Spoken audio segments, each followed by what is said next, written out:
Selamat pagi, salam sejahtera. Terima kasih karena bersama dengan saya di Nazilin Unity Channel. Petang ini ceritanya tentang undi dah bagi, tapi masa nak minta bantuan, YBPN, Perikatan Nasional, tak boleh bagi pula.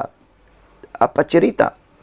Dipetik daripada Harapan Daily oleh Rosli Yusof. Pagi semalam, pejabat pusat khidmat dikunjungi oleh pelajar dari luar kawasan Bukit Mertajam yang akan menjalankan atau melanjutkan pelajaran ke sebuah IPT. Kami dah pergi mohon di pejabat YB Tasik Gelugur dan Adun Pas Permatang Berangan. Tapi mereka kata tak ada duit peruntukan. Dah 3 kali kami call, tanya tapi jawapan yang sama. Saya katakan pada mereka, itulah, hari itu undi PN dan kan dah mendapat, kata beliau. Itulah undi kamu dah bagi, tapi masa nak minta bantuan, depa tak boleh bagi, kata ibu pelajar ini. Bukannya nak minta sumbangan ribu-ribu ringgit, tapi cukuplah sekadar sedikit duit poket. Itu pun takkan nak kena tunggu duit peruntukan, takkan nak salahkan Anwar Ibrahim, asik-asik salah Datuk Seri Anwar Ibrahim. Sebenarnya kami pun tak boleh bagi duit peruntukan kepada yang tinggal di luar kawasan. Cumanya, takkanlah nak menghampakan harapan orang nak pergi belajar. Saya terus hubungi YB Steven Sim dan dia kata, jangan hampakan orang yang memerlukan, lebih-lebih lagi yang nak belajar. Kalau tak boleh bagi banyak, bagi sekadar yang kita mampu, kata beliau lagi. Saudara-saudara sekalian, perkara ini memang cukup menarik perhatian kita. Kerana selain daripada penjelasan pendedahan kali ini, juga tular dalam media sosial berkaitan satu petikan keratan video yang mana seorang ahli parlimen daripada blok pembangkang mengatakan bahawa mana boleh dia kata asik nak menggunakan duit, nak bagi bantuan, orang nak kahwin datang jumpa dia, orang nak buat kenduri datang jumpa dia, orang ada meninggal dunia datang jumpa dia minta bantuan. Dia kata macam mana tak dapat cukup duit, nak belum ada peruntukan dan tidak bantuan, dan seakan-akan menyalahkan pula Datuk Seri Anwar Ibrahim, Perdana Menteri Malaysia. Semuanya salah Anwar Ibrahim, ini yang memelikkan kita semua. Padahal mereka mempunyai gaji yang besar, allowance kerajaan dan macam-macam lagi. Dengan duit itu boleh membantu sebenarnya. Bak kata pepatah atau dengan kata seperti yang dinyatakan oleh salah seorang dalam huraian ini, beliau kata, kalau tak boleh bagi banyak, sekadar yang mampu pun bolehlah. Sekian dulu untuk kali ini. Jangan lupa tinggalkan komen anda, tekan butang subscribe. Kita jumpa lagi. Bye-bye. Selamat petang, salam sejahtera. Terima kasih kerana bersama dengan saya di Nazilin Unity Channel. Saudara-saudara sekalian, beberapa hari selepas Syed Saddiq Syed Abdul Rahman keluar daripada penyokong kerajaan, beliau mula menembak kerajaan. Beliau mula menjadi seakan-akan hero pula. Dengan perkataan lain, pada masa yang sama, dia menjadi penjahat dan kata dia juga, dia menjadi hero. Tapi nak tanya siapa yang mengangkat Syed Saddiq Syed Abdul Rahman itu sebagai hero? Tiada seorang pun yang menggelar beliau sebagai hero. Tapi mungkin beliau perasan bahawa beliau kini menjadi hero. Tetapi pada masa yang sama, beberapa pemimpin telah mengemukakan perkara-perkara yang di luar jangka Syed Saddiq Syed Abdul Rahman. Salah satunya ialah daripada Puan Zarkasi. Beliau menuntut supaya hukuman atau keputusan mahkamah cepat-cepat diumumkan berkaitan dengan kes mahkamah yang melibatkan Syed Saddiq Syed Abdul Rahman.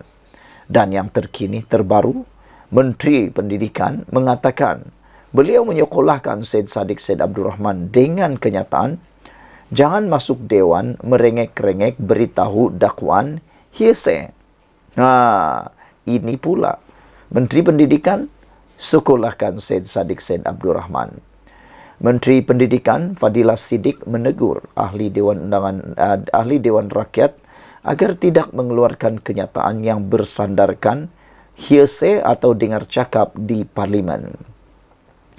Beliau menegaskan bahawa kementeriannya tidak pernah sesekali menghentikan rancangan pembinaan dan pembangunan infrastruktur pendidikan di semua negeri di Malaysia, biarpun ada sedikit kelewatan. Ahli Parlimen Nibong Tebal itu berkata, beliau tidak mahu ada ahli parlimen yang merengek-rengek memberitahu bahawa mereka mendengar itu dan mendengar ini sedangkan hakikatnya ia tidak benar. Saya menegaskan, Kementerian Pelajaran Malaysia tidak akan sekali-kali menghentikan tumpuan serta rancangan pembinaan dan pembangunan infrastruktur pendidikan di semua negeri di Malaysia. Ada kelewatan, tetapi kita tidak pernah hentikan sembarang pembangunan, kata beliau lagi. Jadi kalau nak jadi ahli yang berhormat, bertanggungjawab, masuk dewan kena pastikan fakta betul. Jangan masuk dewan merengek-rengek beritahu hearsay. Saya dengar itu, saya dengar ini, tak betul, kata beliau lagi. Ini adalah dewan yang sangat penting. KKM akan memastikan semua projek yang kita laksanakan ada jaminan untuk disiapkan. Jadi tidak perlu menggunakan dewan ini dengan merengek-rengek tentang hearsay. Ini tidak boleh berlaku dalam dewan yang mulia ini, katanya ketika sesi penggulungan di Dewan Rakyat hari ini. Ucapan Fadilina itu dipercaya merujuk kepada Syed Saddiq Syed Abdul Rahman Muar yang sebelum ini mendakwa ada ura-ura bahawa terdapat usaha untuk menghentikan pembinaan Dewan Serbaguna di 4 sekolah di kawasannya berikutan keputusannya menarik diri daripada gabungan kerajaan. Saya dengar kerana saya memilih pihak pembangkang, walau perkara ini dah dilulus berbulan-bulan yang lepas, ada ura-ura bahawa mereka ingin menyekat dan memberhentikan pembinaan Dewan baharu itu, kata Syed Saddiq Abdul Rahman pada 14 September lalu. Tan Kar Hing PH Gopeng ketika meminta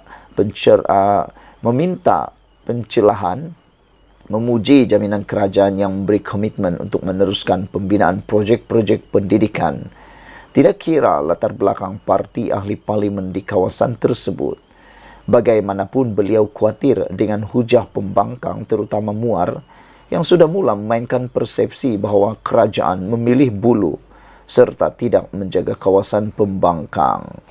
Sekian dulu untuk kali ini. Jangan lupa tinggalkan komen anda. Sila tekan butang subscribe. Malaysia kita punya, kita jaga sama-sama, cintai Malaysiaku. Bye-bye.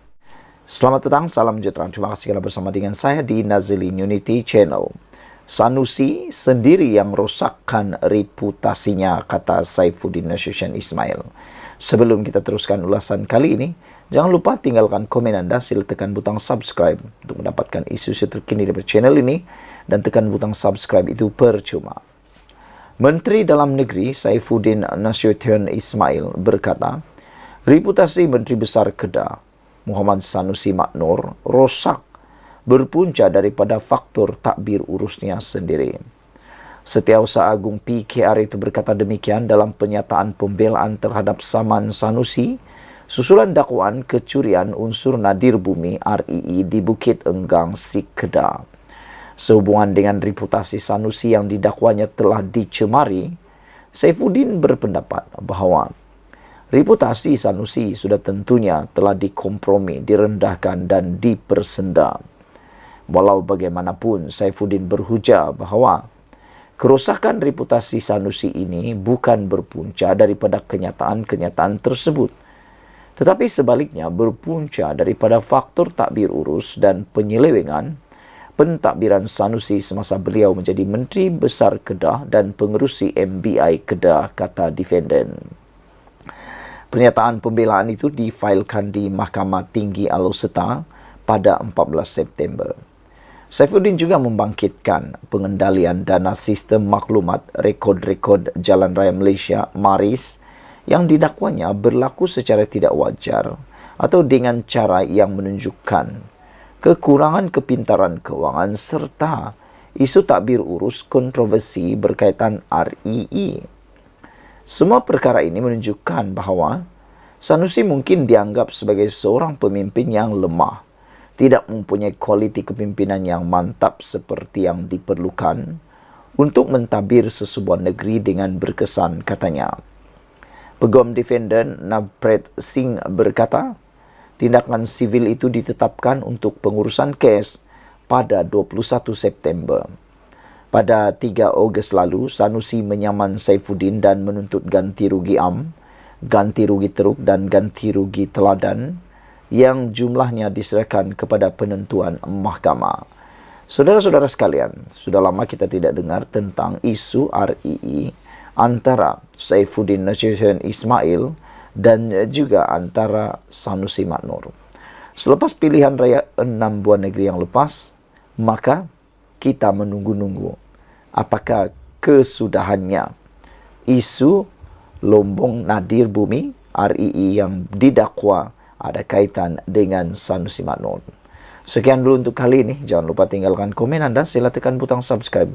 Malaysia kita punya, kita jaga sama-sama. Cintai Malaysiaku. Bye-bye. Selamat petang, salam sejahtera. Terima kasih karena bersama dengan saya di Nazlin Unity Channel. Saudara-saudara sekalian, ada aura-aura mengatakan bahawa Perdana Menteri kita, Anwar Ibrahim, bakal digantikan oleh seorang Perdana Menteri yang baru, yang merupakan orang paling tua dalam bidang politik Malaysia, yang paling banyak kali sekali lompat-lompat gabungan parti, dan yang paling banyak sekali menjadi Perdana Menteri. Siapa lagi kalau bukan Tun Dr. Mahathir Mohamad. Dikatakan bahawa benarkah Tun Mahathir Mohamad akan menjadi Perdana Menteri Malaysia untuk kali yang ketiga melalui pakatan yang baru pula, iaitu Perikatan Nasional. Namun ada netizen bertanya, buat apa Tun Mahathir nak menjadi Perdana Menteri lagi? Sedangkan tubuh fizikal beliau sudah tidak mengizinkan beliau lagi untuk bergerak aktif sebagai Perdana Menteri. Menjadi Perdana Menteri, kalau dia seorang yang buta, itu sudah pernah kita dengar. Kalau dia seorang yang cacat, tak boleh bergerak, itu pun kita dah pernah dengar. Tapi kita belum pernah dengar lagi seorang Perdana Menteri berusia 100 tahun menjadi Perdana Menteri, dan menjadi persoalan sejauh mana kemampuan fizikal beliau untuk bergerak ke sana sini bagi menyelesaikan masalah penduduk atau rakyat, bahkan menghadiri sidang parlimen pun kita masih tak dapat pastikan kekuatannya. Tapi tak apalah, kalau dah rezeki tak apa. Tapi mustahil Tun Mahathir boleh jadi Perdana Menteri kali ketiga. Itu catatan diperoleh daripada Sabudin.com. Veteran UMNO Sabah Salih Tun Said Kruak membayangkan Tun Mahathir Mohamad boleh kembali sekali lagi sebagai Perdana Menteri jika tindakan politiknya tidak diperhati serta diawasi. Berikutan keputusan 4 negeri tabiran PAS melantik bekas Perdana Menteri 2 kali itu sebagai penasihat tidak rasmi mereka. Saleh seterusnya melihat Tun Mahathir sekarang ini adalah ketua de facto blok pembangkang Perikatan Nasional.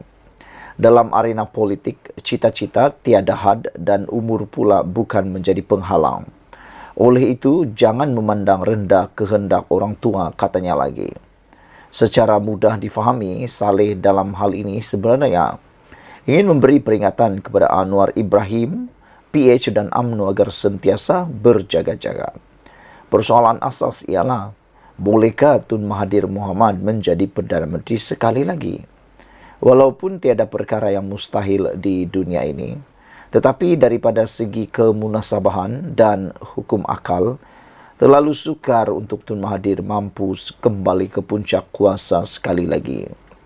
Pertama, beliau ketika ini bukanlah ahli parlimen, dan ini setidak-tidaknya sehingga PRU 16 akan datang yang dijangka diadakan pada tahun 2027.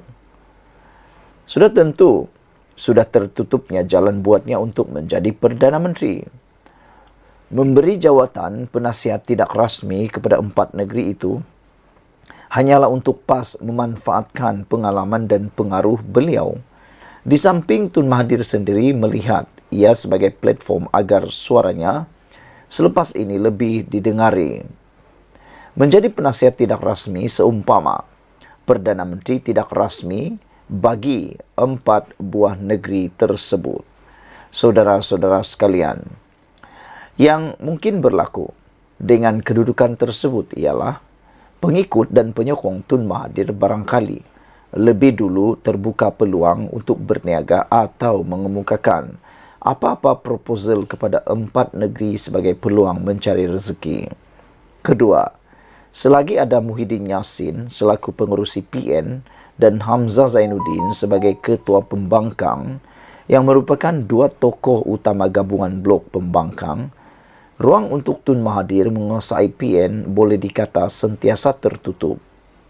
Ini kerana Muhyiddin dan Hamzah Zainuddin juga teringin mahu menjadi Perdana Menteri sekali lagi atau Perdana Menteri. Seorang untuk kali kedua dan seorang lagi kali pertama. Malah, Hamzah sejak belakangan ini sudah ramai memanggilnya sebagai Perdana Menteri yang ke-11. Artinya, sebelum PRU 16 akan datang, kalaupun kiranya PAS sedia menjadikan Tun Mahathir sebagai ahli parlimen semula dengan meminta mana-mana ahli parlimennya sedia ada meletakkan jawatan, laluan mendaki, kerusi Perdana Menteri tidak mudah buat bekas pengerusi pejuang itu, kerana Muhyiddin dan Hamzah mustahil akan memberi sokongan. Jangan lupa, di sebalik Perikatan Nasional mempunyai 74 kerusi parlimen, 31 daripadanya adalah milik Bersatu dan hanya selebihnya menjadi milik PAS. Silap-silap dengan kegairahan yang keterlaluan untuk menonjolkan semula Tun Mahathir itu hanya akan menyebabkan PN sendiri berpecah. Ketiga, perubahan kerajaan sudah jadi mustahil berlaku sebelum PRU 16 berikutan ikrar dan komitmen GPS di Sarawak untuk terus menyokong Anwar sebagai Perdana Menteri hingga habis penggal. Tak usah sembanglah, tanpa sokongan GPS yang mempunyai 23 ahli parlimen, cita-cita menukar kerajaan oleh blok pembangkang hanya sekadar santapan bual-bual kosong di kedai kopi saja tarafnya. Tambah kukuh kedudukan kerajaan, ia terus disokong mantap oleh UMNO yang dipimpin Zahid Hamidi.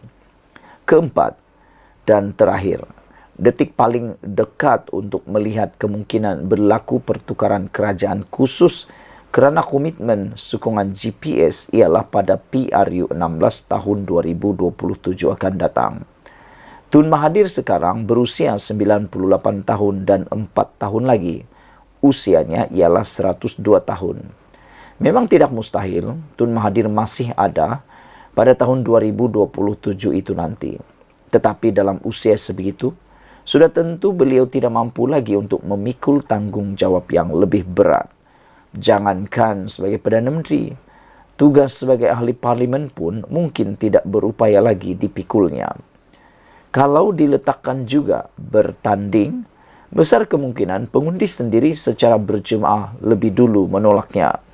Mengulangi kekalahan di Langkawi sebelum ini kerana rakyat secara umumnya tentu mahukan wakil rakyat yang boleh berkhidmat, bukan yang memiliki ciri-ciri tenat.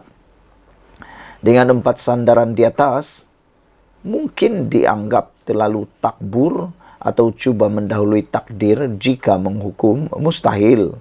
Tetapi dengan akal yang ada, tidak salah untuk mengatakan hampir mustahil bagi Tun Mahathir boleh jadi Perdana Menteri sekali lagi. Lagipun, asyik dia dan dia saja, Malaysia ini nak jadi apa? Ditulis oleh Sabuddin Hussein. Sekian dulu untuk kali ini. Jangan lupa tinggalkan komen anda, sila tekan butang subscribe. Malaysia kita punya, kita juga sama-sama cintai Malaysiaku. Bye-bye. Salam sejahtera, terima kasih kerana bersama dengan saya di Nazilin Unity Channel. Ini satu perkara yang paling mengejutkan dan menggembirakan seluruh rakyat Malaysia. Saudara-saudara sekalian, rupa-rupanya Anwar Ibrahim bukan saja hebat dalam bidang politik, ekonomi dan pentadbiran Malaysia, tetapi kini telah teruji di dalam bidang keagamaan pula. Kalau sebelum ini ramai yang menggelar Anwar Ibrahim seakan-akan tidak memiliki kredibiliti dalam pimpinan agama, nampaknya semua itu hanyalah satu perbuatan yang salah. Hanya satu telahan yang salah dan mungkin boleh dikatakan sebagai palsu. Ini kerana Anwar Ibrahim sekali lagi menunjukkan, membuktikan bahawa beliau adalah orang yang bukan calang-calang orangnya. Ini apabila Anwar bakal menyampaikan khutbah Jumaat di New York. Saudara, bayangkan Anwar Ibrahim dijemput menyampaikan khutbah Jumaat di New York. Bukankah itu sesuatu perkara yang luar biasa? Adakah pemimpin-pemimpin lain yang turut mempunyai kebolehan seperti Datuk Seri Anwar Ibrahim? Sejak saya menjadi penganalisis politik dan pemerhati politik, belum pernah saya dengar seorang Perdana Menteri selain Anwar Ibrahim berjaya dipanggil menyampaikan khutbah Jumaat di Amerika Serikat ataupun di New York khususnya. Bakal tercipta satu lagi sejarah apabila Perdana Menteri Datuk Seri Anwar Ibrahim dijadual menyampaikan khutbah solat Jumaat di Masjid Pusat Kebudayaan Islam New York pada 22 September ini. Jemputan menyampaikan khutbah itu bakal mencatatkan rekod sebagai pemimpin negara luar pertama yang diberi penghormatan menyampaikan khutbah di Masjid ICCN. Pusat ibadah itu juga bersejarah kerana merupakan masjid pertama dibuka di kota New York pada 25 September 1995 yang turut menempatkan Ibu Pejabat Pertubuhan Bangsa-Bangsa Bersatu PBB. Menteri Luar Datuk Seri Dr. Zamri Abdul Kadir memaklumkan perkara itu ketika sidang media bersama wartawan Malaysia di Pejabat Wakil Tetap Malaysia di New York petang semalam. Menurutnya, Anwar yang juga Menteri Kewangan, Perdana Menteri akan berada di New York pada 20 hingga 23 September sempena Perhimpunan Agung PBB pada ke-78. Ahli Parlimen Tambun itu akan diiringi isterinya Datuk Seri Wan Azizah Wan Ismail, Menteri Dalam Negeri Datuk Seri Saifuddin Ismail Ismail, serta Menteri Pelaburan Perdagangan dan Industri Tengku Datuk Seri Zafrul Tengku Abdul Aziz. Turut serta Menteri Kesihatan Dr. Zaliha Mustafa, Speaker Dewan Undangan Negeri, Timbalan Ketua Menteri dan Ahli Parlimen serta pegawai kanan kerajaan dari kementerian yang berkaitan. Saudara-saudara sekalian, apabila membacakan tentang pencapaian luar biasa, mencatat rekod luar biasa Malaysia ini membanggakan kita semua. Maka dengan ini kata-kata di luar sana yang memerli, yang mengatakan Anwar Ibrahim seakan-akan bukan Islam yang sejati adalah sesuatu perkara yang tidak tepat sama sekali. Hal ini kerana Anwar Ibrahim telah pun membuktikannya kali ini, yang mana beliau kini bakal menyampaikan khutbah Jumaat di kota New York dan ini ialah sejarah baru untuk Malaysia. Sekian dulu untuk kali ini. Jangan lupa tinggalkan komen anda, tekan butang subscribe. Kita jumpa lagi. Bye-bye.